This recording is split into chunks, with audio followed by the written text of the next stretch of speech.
கவரில் போட்டு தருவாங்க. நீங்கள் பாத்திரை பையில் போடுங்க. அந்தந்த மீன் தள்ளி அந்த மீன் கவரில் போடுங்க.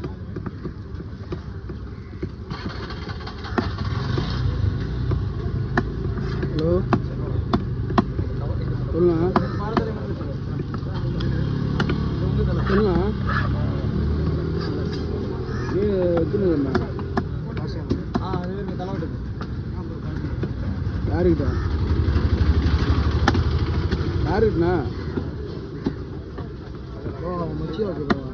செல்வான டெஸ்டிலாம் இருக்கு. டெஸ்டிலாம் இதற்கு அதையும் இதையும் சேர்த்து போடணுமா? ஆமாம், அது ரெண்டு ஒரு கவரில் போட்டு இது ஒரு கவரில் எடுத்துகிட்டு போவா. சரி சரி, இன்னும் 2 சீலாக இருக்கு. சம்மந்தமே அதான் போடலாங்க.